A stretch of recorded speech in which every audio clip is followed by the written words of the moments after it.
I think persistence and not being afraid are two critical parts of failure. You're going to fail. Everybody fails. There's not one person out there that hasn't failed. And if they tell you they've never failed, they're lying to you. Everybody fails. Like we're all salesmen. I'm a salesman. You're a salesman. Everybody's a salesman. And whether you're selling yourself or you're selling your kids on something or you're selling your business and your products, you're always selling something. Hi, I'm Nick McLean, and this is Ambition.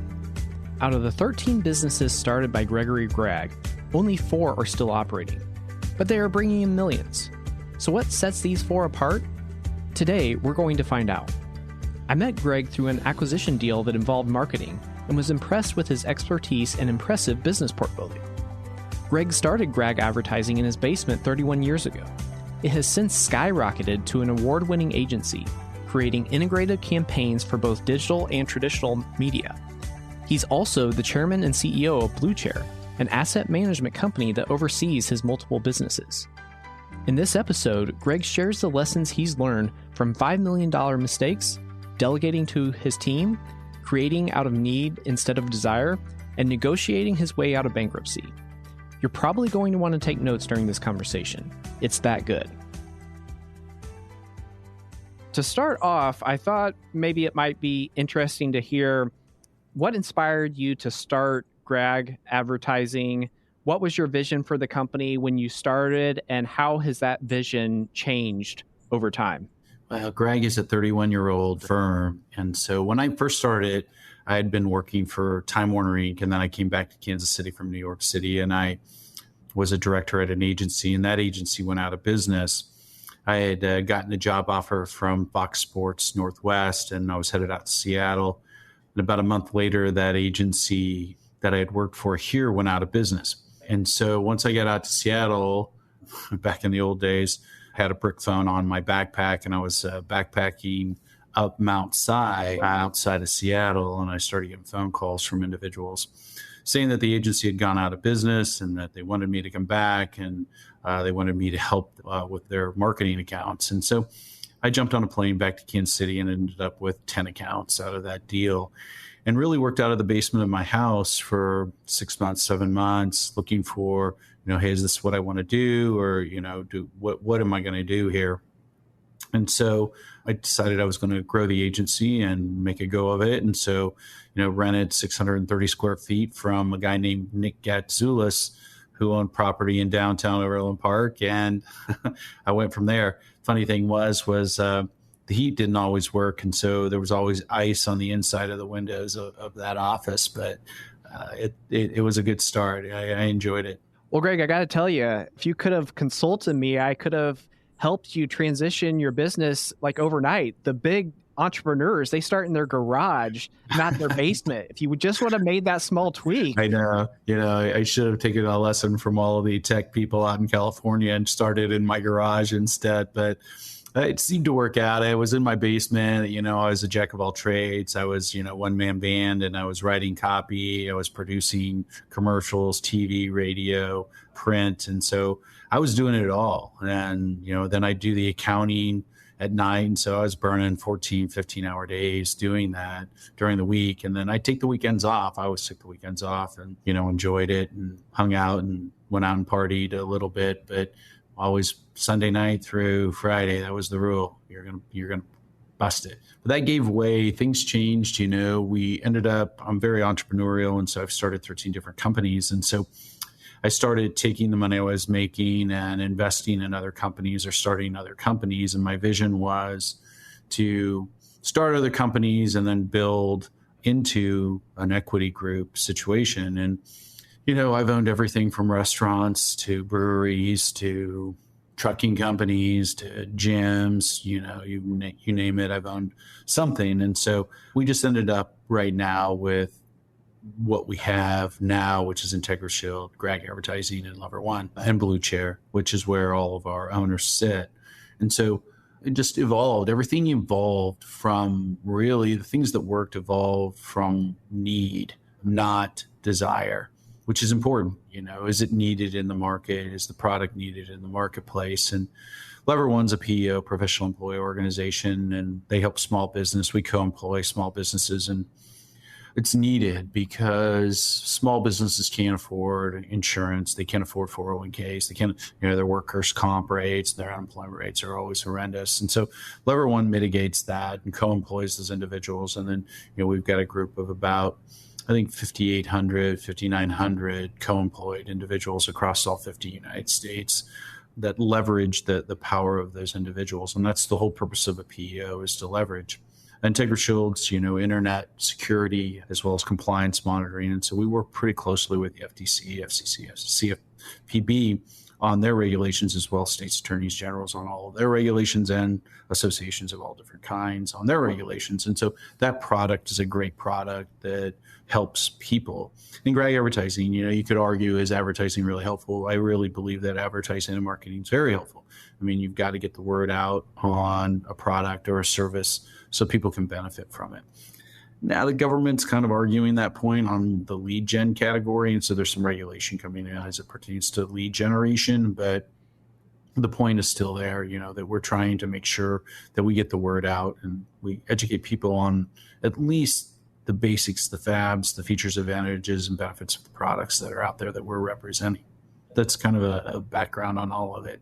Well, Greg, I tell you what, I can tell that you took the weekends off because you only started 13 businesses. I mean, how can you feel like that's successful at all? 13, geez, I'm joking. That's amazing that you started that many. It's ridiculous. I had to promise 10 years ago, I promised my partners I would not start any more businesses and focus on the core businesses, the successful businesses we had. And I owned a CrossFit gym at the time, and it was only making probably 60 grand net a year. And I closed that and focused on all of this. Now I own some other things on the side right now. I own a boat restoration group and a company out in California, and we restore sailboats. We'll buy an old sailboat and restore it and then sell it.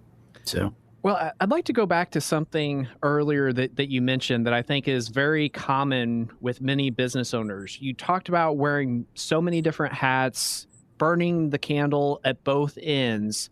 Obviously, you were able to remove yourself from the business to some degree. How were you able to do that? How were you able to uncover or decide that it was time for you to remove yourself, start putting in more managers and whatnot?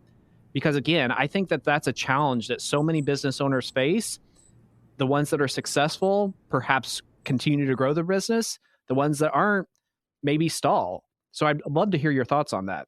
It's a good question. So I'm a big Gerber guy. The E-Myth, I don't know if you've ever read that book, but I read it before I started my businesses, and with a couple other books that I read, Business Mistakes, Shackleton. And so there were 3 or 4 books that really made an impact on me in starting the business. And in Gerber's philosophy is you got to know where you want to end. And so you start where you end. And so where do you want to be when you're 65? What do you got to do when you're 55 to get where you want to be when you're 65? What do you got to do at 45? Blah, blah, blah, down on the line. And so, and the point they made in that book as well is you'll never make any money working for yourself. If you're a one-man band, you're not going to make a ton of cash.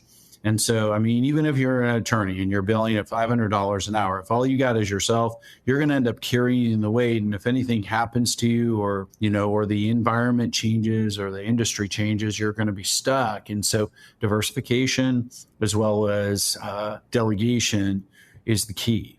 And pushing things down and not thinking that you're the cat's meow. And so many business owners think that things can't survive without them. And that's a bunch of garbage. Things will survive without you. You build process and procedures. You put those in place. You manage what you expect.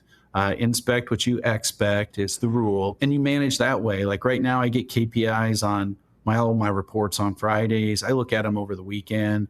Sunday morning, have my coffee while my wife's sleeping and looking at reports for 2 or 3 hours before everybody gets up. And, and then I show up Monday and have meetings with all those individuals. I'm versed on what's going on and I know where it's going. So you manage it, you don't do it. And so many owners, so many entrepreneurs get caught in this. I've got to do it. I am part of the process. I am in there doing it, and you'll never get there. You'll never get rich that way. The way you get rich, if that's what your goal is, or the way you build an empire, is delegation and pushing down and holding people accountable and having them agree.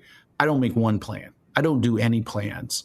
All the people that work here do the planning. And that I do that on purpose, because if it's my plan and I give it to them, then they have a hard time meeting that expectation. But if I say, this is your deal, here, you tell me what your plan is, and you tell me how you're going to get there, and you tell me when you're going to get there, and you tell me how much money you're going to make, and you tell me what products you're going to develop, and I just let them go. So part of that deal, pushing down, is empowering other people to take charge. I mean, because some people want to take charge, and you're always going to run into those people that don't know how to take charge for one reason or another. They can't do it. They don't have the capacity to do it. But you'll find a large chunk of the population has that capacity or has that want. And if you give them the resources to get there, which is a Shackleton statement, they'll get there.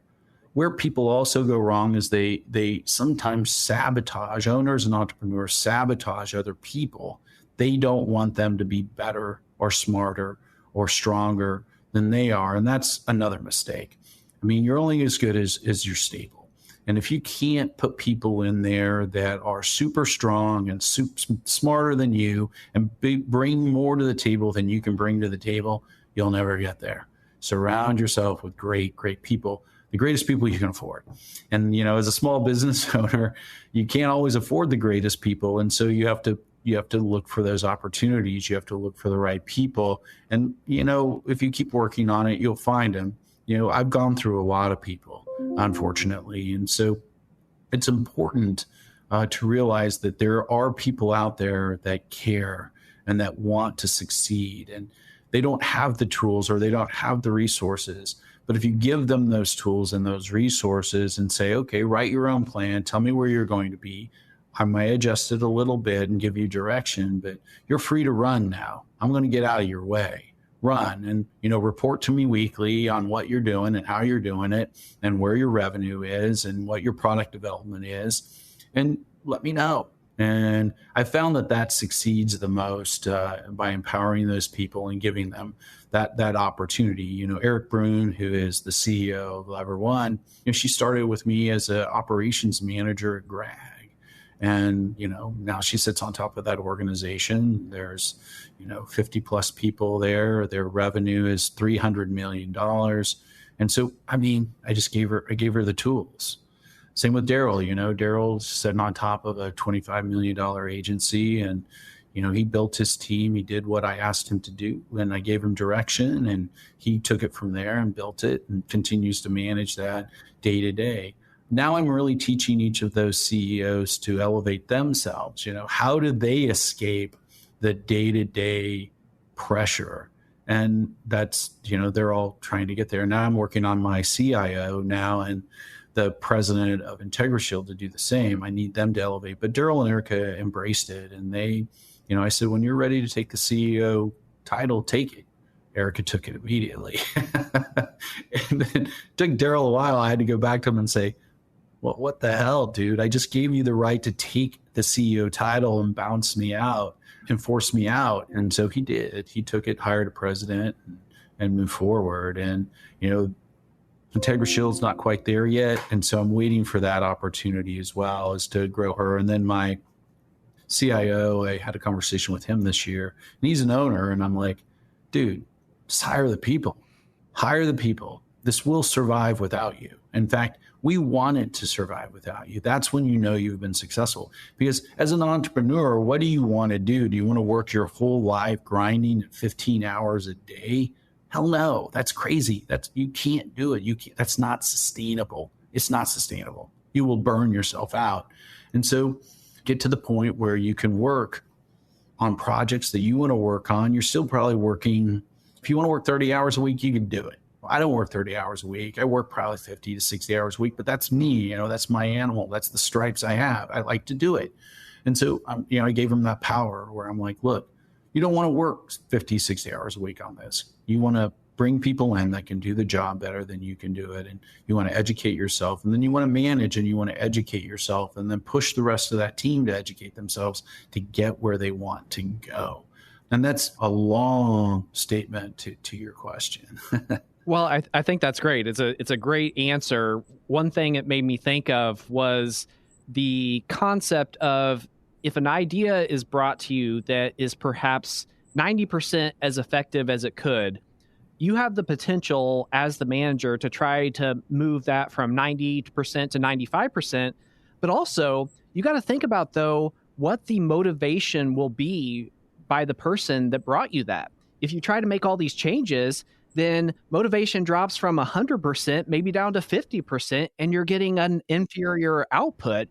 I think what you're talking about there really is a summary of that concept, if you will. It's empowerment. And in the old days, I was hard to work for because I was stuck in this position where I thought I mattered the most. And when you realize that you don't matter the most and you're not the smartest and you're not the brightest, and that other people have good ideas, and that if you can empower them, they'll run harder for you than you making them run. I mean, dictatorial management style is a thing of the past, and that just doesn't work. And I was a coach. I was a football coach for 25 years, and so in the early days, it was very old school coaching because that's what I was taught. But as I progressed in business, those philosophies took over, thank God, because those kids are, like fifth graders through eighth graders, and I'm a monster. And you can win, you can succeed by empowering people and by motivating them. Now, does that mean that you go way to the other side? No, you have to hold people accountable. You say, what is your goal? What do you want? What do you want out of this deal? They tell you what they want. And you say, okay, I agree with that. Here's what I want. And so we need to both have skin in this game. And so can you design something that meets what we both want? And then they go off and develop it, right? I didn't tell them what to do. I didn't do their budget, and I have this conversation with them all the time. And they're like, hey, can we do this? And I'm like, sure. Is it in your plan? Do you have a vision? Is it well thought out? Have you looked at all the options? And all I want them to do is twist it like a Rubik's Cube and figure it out. Twist it around, look at it, do the analytics on it, do the analysis, and then write a plan. And if you do that for me, I'm like, run like the wind.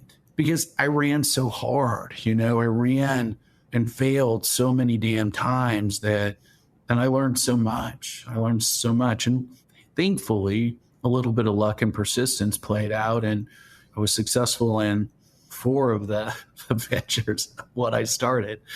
The rest of them shut down or failed, and I've lost more money than you could probably count. Well, you brought up 2 themes that we often talk about on the show. So the first theme I'd like to talk to you about or go into more detail on is failure.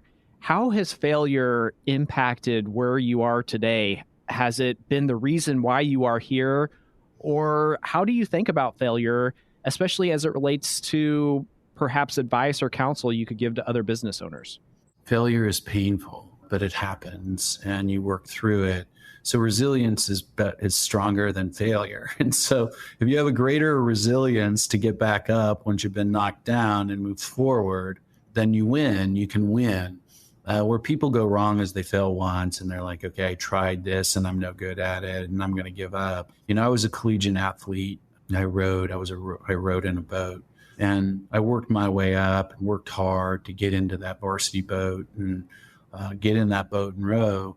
And, that persistence of not giving up and literally pushing yourself to the limit of what you're capable of, beyond what your mind thinks you're capable of doing, is critical. Pushing harder, trying more, or looking at it from a different angle, or figuring out why you failed and not making that mistake again, which is the same rule I have around here. These CEOs and presidents, I'm like, you can make a mistake, just learn from it and don't make it again. And I mean, we've probably made mistakes that cost us $5 million, tell told.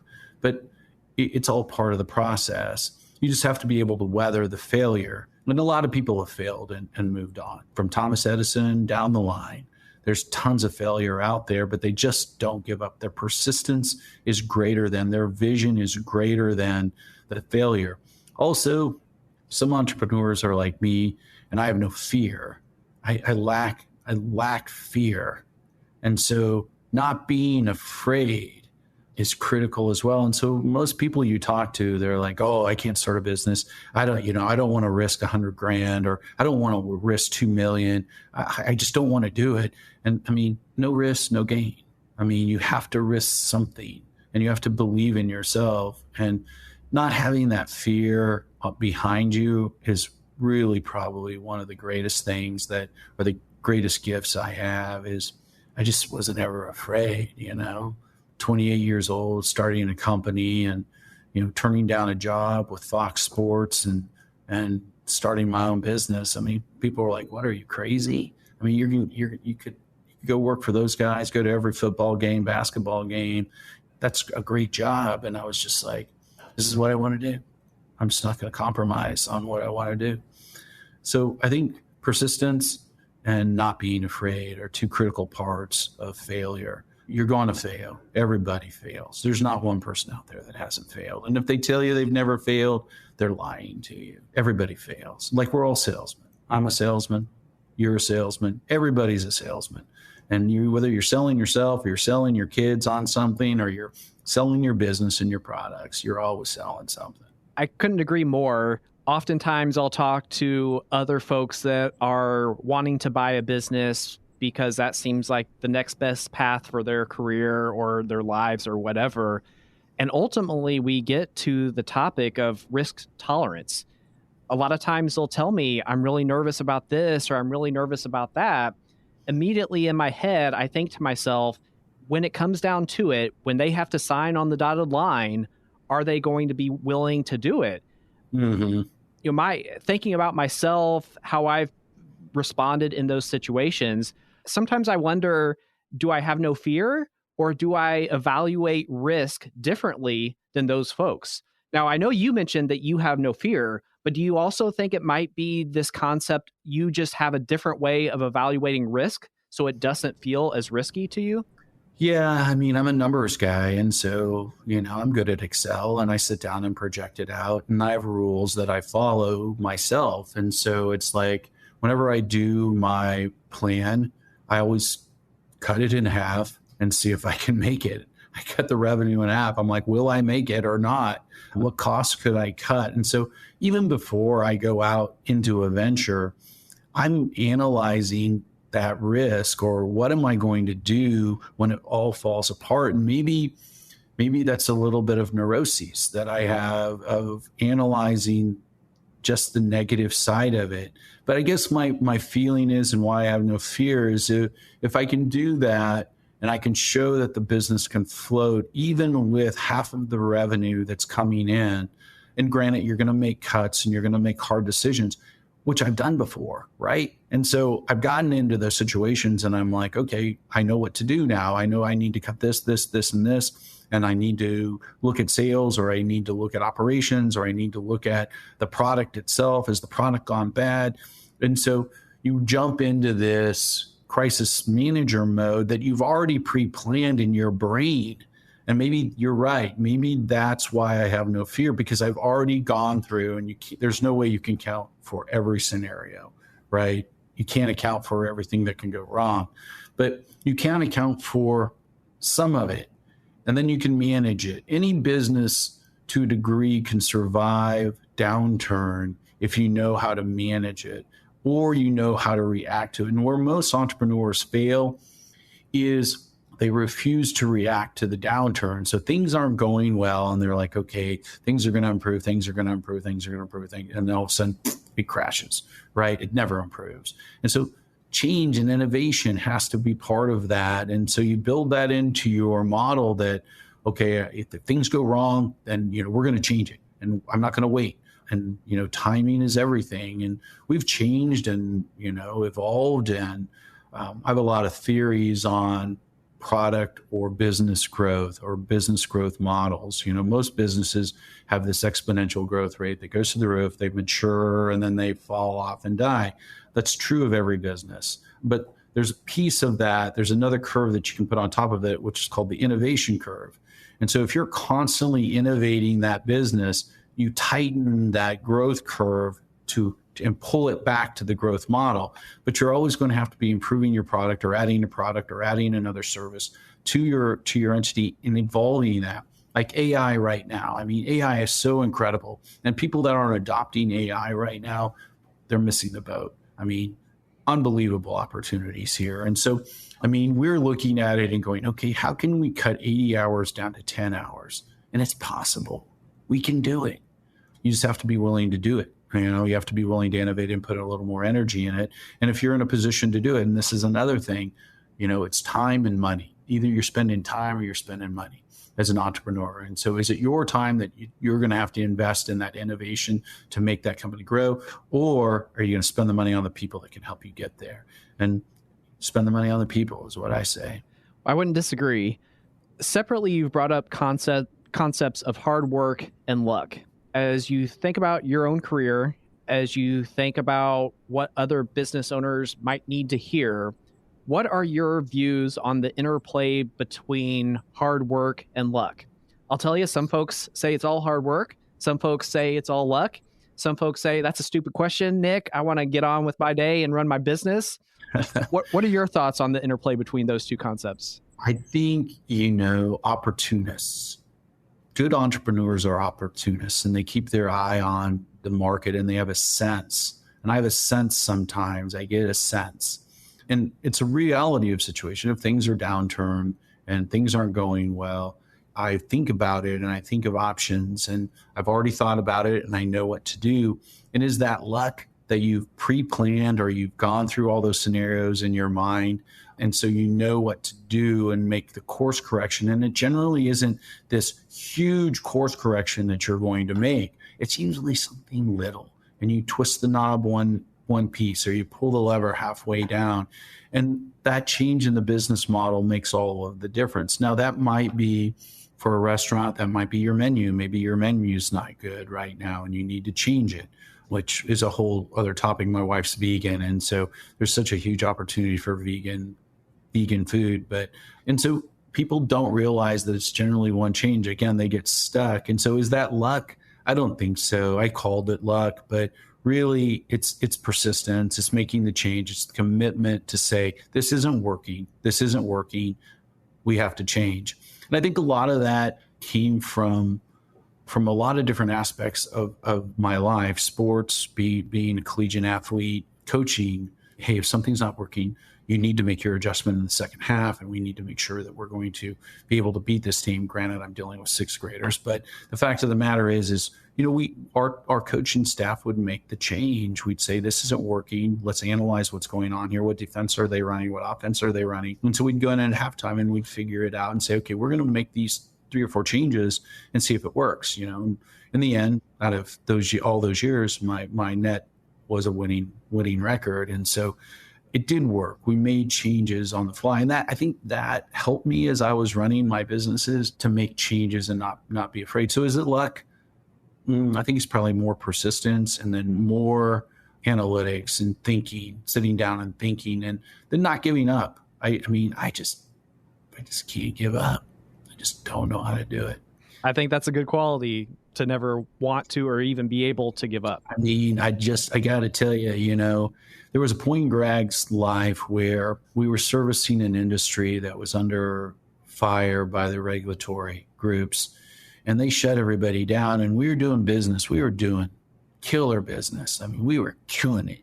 And we had the largest clients in that space nationwide, and we had everything going for us. Well, they shut them down. Well, as an unsecured advertising agency, you have no position. You're unsecured creditor. And so we got stuck for $5 million. And so I'm sitting there looking at a $5 million bill. My partners are like, screw this, shut this show down. We're just going to go bankrupt. Let's go bankrupt, because everybody else was going bankrupt. And I'm like, nah, I'm not going to go bankrupt. And so, which would have been wiser to do. And so many groups out there went under. And, I went back into the market and I negotiated deals with our vendors and stretched people out, and not on purpose. I went to them and spoke to them and said, here's the deal. You can get nothing. Or I can give you 55 cents on the dollar. Will you take it? And the majority of them took the 55 cents on the dollar. It was better than getting nothing at the end of the day. And so I just negotiated my way out of it. And those vendors are still my vendors. And they're like, thank you. thank you. Thank you for staying in business, and thank you for stepping up and at least negotiating with us and getting us something for our money at the end of the day. And, they wrote off the rest of it, and I had to count that write down as its net revenue. So I was taxed on it. But the fact of the matter is, at the end of the day, it worked. And so is that luck? Is that being backed in the corner and you have no options? I don't know. Maybe a little of both. Maybe desperation and persistence and the ability to not give up and looking for a solution and going from there. Most of the businesses that we've had, I've shut down just because I didn't feel like they were making the money that I wanted to make. And so I found the 4 groups that were making the kind of money I wanted to make. That's where we ended up at the end of the day. And that's what you got to be smart with too. Not that I'm Walmart or anything like that, but take a lesson from Walmart. If you put a store in, the store's not making money, don't try to drag it forever. Sooner or later you cut bait and you move on. And so that has to happen too if you have a pool of entities, which is what we had. And so slowly I had weeded the bad performers out that we didn't want to work on anymore and stop that business, shut it down, which is good. Learning how to shut a business down the proper way is always a good thing. Sure. I talk to a lot of business owners. Every once in a while, the business owner will be almost prideful that they've gotten the business to the level they have with virtually no sales or marketing or advertising efforts. As the owner of an agency, I know what your response is, but instead of, beyond just laughing and saying that's foolish, what wisdom can you share to folks that might have a reluctance to pursue marketing because they don't think it's a worthwhile expenditure? It's opportunity. And so if you look at marketing as opportunity, and so do you need that opportunity? Sales is opportunity. New sales is opportunity. And so when you're starting to look at, just business philosophy, opportunity, sales and marketing is opportunity. And so do you want that opportunity? If it's just you and people are coming to you and your product's great, I'm happy for you. All right. But again, you have to, look at that growth of your business and maturation of that business and it falling off sooner or later. Will that be sustainable? My answer is no. Every business dies. And so sales and marketing is a way to hedge that bet, to put that word out there, to gain more consumers, to gain more consumer trial. And without that sales and marketing, how are people learning about your product? Is it just word of mouth? If so, that's great. But your reach, your cone of influence, your opportunity in the market is somewhat restricted. There's always somebody you can sell more product to. I guarantee it. And if you're at a point with your product where you feel like you can't sell any more product, then in my opinion, what I would do at that point is I would build another product, because it's like, okay, this product is working, it's good. Let's build another product and let's market it and get it up and running, because seems to be cooking on its own. Now, do I need to innovate that product that's going on? Yes, I need to manage it. But I've always believed in marketing. And, Lever One, as a PEO, we have blown Kansas City up. We own this market as a PEO. And so it's one of those situations where we did it through Erica getting out, shaking hands, being part of the groups, getting herself involved, introducing herself, working her rear off, going out there and pushing. In addition, we ran a ton of public relations. I mean, we were writing content and writing articles, and still do today, social media, email campaigns. We're just building it and hedging it to the point where other PEOs, bigger PEOs that want to come into Kansas City, I get a call a week. They're like, we want to buy you. You own Kansas City. We want to buy you. And I'm just like, we're not where we want to be to sell yet. But they don't feel they can do it on their own. They want to purchase it instead. Knock on wood. I don't want to get, I'm humble. And so the fact of the matter is it all can be taken away from you. But, you want to get to that point where you are top of mind with everybody possibly can be. And marketing and sales does that for you.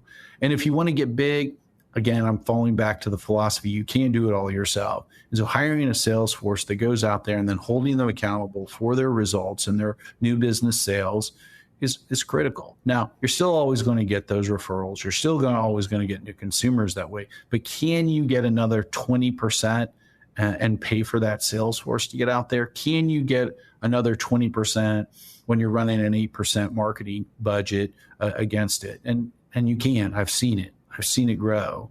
Through my experiences, I feel, we've always done well at marketing and pushing the message out there and try to get top of mind and playing bigger than we really are. And that's what marketing does for you. It allows you, if you do it right, to position yourself as a brand and look bigger than you really are. And that means a lot to people, and that credibility means a lot to people. And so if you're top of mind and you look bigger than you are, people have a propensity to buy from you. Now, third-party referrals, best lead source you could possibly get. And so we build that into our strategies. We build that into our marketing. And we build that into our trade shows. I'm at a trade show 26 weeks out of the year. I take 14, 15 people to dinner every night I'm there. It's a mixture of current clients and prospects. Current clients are talking about us. Prospects are asking questions. We're all drinking a lot of wine or smoking cigars or whatever you want to do. We're entertainers here. But getting the word out through third-party referrals is great. Is that going to get you there totally? Not really. If you want that additional 20% sales or 25% sales, you're going to have to push that curve. And all you got to do is look at the big boys. All right. Are the big boys marketing? People say, well, they have the money to market. Well, yeah, they run it the same way we run it. I work for Fortune 500. I understand what the deal was. You had a marketing budget and you stuck with it. And you got more budget if you were successful and you increased sales. And so, that's the way it works. We know that marketing and top of mind awareness works. And so for people just to think that they can, naturally grow, great. I'm all for you, but you can grow a little more if you use marketing. Well, one more line of questioning, then we can kind of move to a conclusion. Okay. You're the type of person that seems to always be thinking about the future and envisioning different plans and whatnot. I know you're nowhere near the point where you're ready to remove yourself from your businesses entirely and shift to a more or less active involvement in your businesses. But you've probably thought about that. As you think about getting closer to the point at which you're ready to exit, how have you thought about this? What signs will there be to indicate that now might be the right time? Because I know for a lot of business owners, it's a very difficult decision and one they approach with trepidation.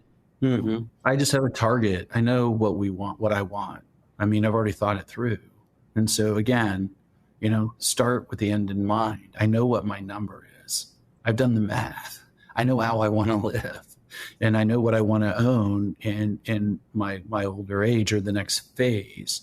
And so I know what my number is. And so don't think for a second, I don't know what the EBITDA calculation or the multiples of these businesses are every day. I keep track of it. I know it. And I chart it. I'm like, okay, where am I at? Am I at my number? Am I close to my number? Can I hit my number? And so, probably within the next 2 or 3 years, I'll divest some of these assets because we'll hit the number that I wanted to hit. Start with the end in mind. And for some, it's possible. For some, it's not. If you're realistic, and sometimes my partners say I'm unrealistic, but I feel like we can hit the number. And that's important because how do you want to live after you sell your businesses? And I built these businesses to sell. I never built these businesses to hang on to them or give them to family. In fact, I told my kids, I said, you may work for me while you're going to college or in high school, but you will not work for me once you get your degree and you move on. And they haven't. They're engineers and doctors, and they've done other things. And so if they wanted to be entrepreneurial and start their own deal, I'd support it. But have the end in mind. If you know where you want to be, and then try to do the math literally all the time and say, am I where I want to be? And if I hit that goal, that's when I sell. Boom. That's when I'm done. If I'm close or I'm charting to that over a TTM, trailing 12 months, and I can hit that number on the multiple that I want and the market's willing to sustain it, then boom, start your package, start your ability to sell your company and get out from under it. But, answering that question, again, I'll state, start with the end in mind, know where you want to be. Because so many owners, and I try to buy, we got two deals on the table right now on acquisition. And so, so many owners have unrealistic expectations of what their business is worth, or they have unrealistic expectations of letting go. And I've been in deals, and we've probably had 7 LOIs on the table in the last 2 years. But what I find in half of those is we get to the nitty gritty of the deal, and we've got the terms down and everything's ready to go, but they can't let go. They get down to the end and they're like, what am I going to do when I let this go? Where will I go? What will I do? And my statement is, you should have the end in mind. If this is the number that you want, sell it at that price. And at that point in time, you can take that money and invest it. You can take that money and build another business. You can just bank that money and invest it and go be a CEO somewhere else for somebody else that's running a similar business, which is probably what I'll do. I'll probably go work for somebody else or get involved with somebody else's startup and then move on from there. But start with the end in mind, know what you want, and then be willing to leave when you're there. And I was trained as a salesman to always leave something on the table. And so make sure that the people that buy feel like they got a good deal. And nobody's ever going to be 100% satisfied with the deal, but find that common ground where everybody feels like, okay, I got some of what I want. I didn't get everything, but I got something, and I'm happy with it. I hit my number. It doesn't have all the dressings that I wanted to have, but I hit it. I hit my number, and then move on, and don't be afraid of it. So many business owners are afraid of what the hell they're going to do once they leave their businesses. And, those are the same owners that are probably too tied to their business day to day and haven't delegated down. Regarding negotiations, I've heard it a little bit differently. The way I've heard it is, if both parties don't feel like they got a little bit screwed, then it wasn't a good negotiation. But yeah, I like the way you phrased it a little bit better, a little bit more positive. Yeah, I try to keep it positive. I try to make sure that we feel good. You're never going to feel great, but don't let great get in the way of good. And that's how a deal works. I mean, there's never any. I've been a part of so many deals that have broken down, and it's lucky if you can get a deal across the line, in my opinion.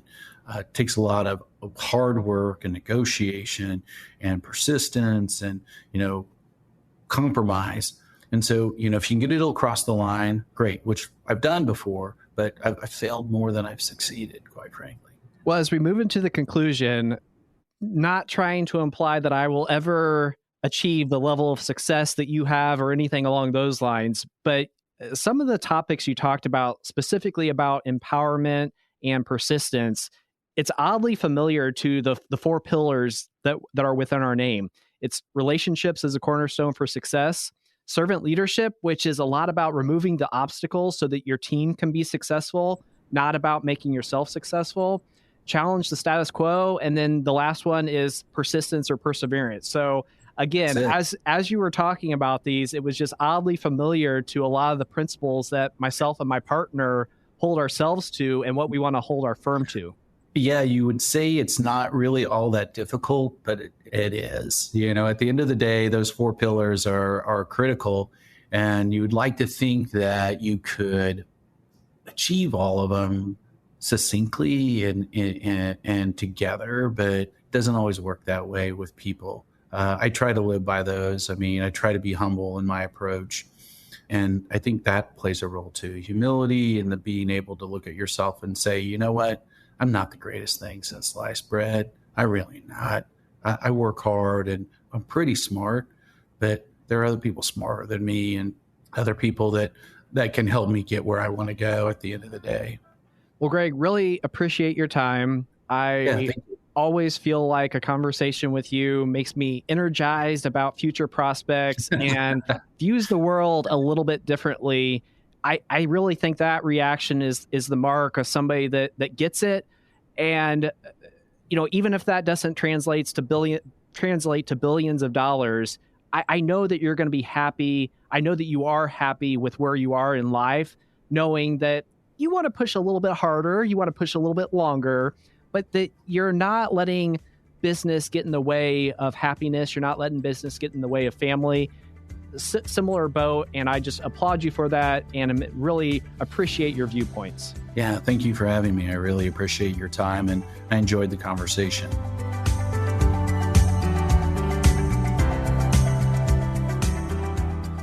One of the goals of the Ambition podcast is to highlight what it takes to scale a business. The highs, the lows, the lessons and failures that ultimately lead to success. Greg's journey is just one illustration of the many forms that scaling a business can take, and it's incredibly impressive.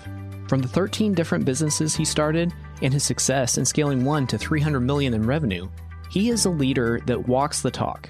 So many business owners I talk to maintain the belief that the business will falter without their ever-present involvement.